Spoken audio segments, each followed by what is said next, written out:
दोस्तों नमस्कार, मैं आरती आप सभी का स्वागत करती हूँ। बहुत ही छोटा सा प्यारा सा चुटकुला नाच गीत लेकर आई हूँ। अगर अच्छा लगे तो कमेंट बॉक्स में ज़रूर बताइएगा हमारा गीत कैसा लगा। बहुत ही सुंदर गीत है और ढेर सारा प्यार दुलार दीजिएगा दोस्तों। बहुत ही अच्छा गीत है। रजऊ लैना देता हो, रजऊ लैना देता एक ही कंगनवा, गोतिनिया हमरे पाहिरे लीना।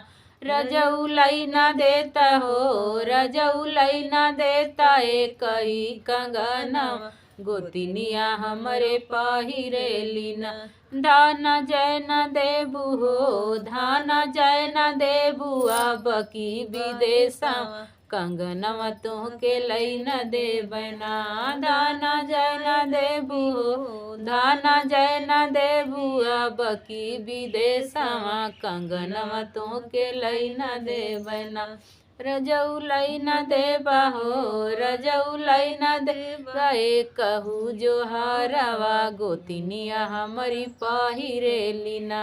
रजऊ लैन देता हो, रजऊ लैन देता कही हो हारवा, गोतिनिया हमारी पाहिरे लीना।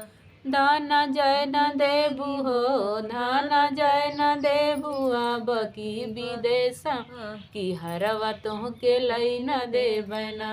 धाना जय न देबू हो, धाना जय न देबू अब की विदेशा, की हरवा तोहके लैन देबना।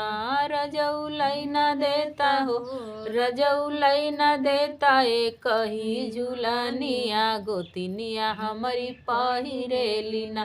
रजऊ लैन देता हो, रजऊ लैन देता एक ही झूलनिया, गोतिनिया हमारी पाहिरे लीना। धाना जय न देबू हो, धाना जय न देबू अब की विदेशवा, झूलनिया गढ़वाई न देबना।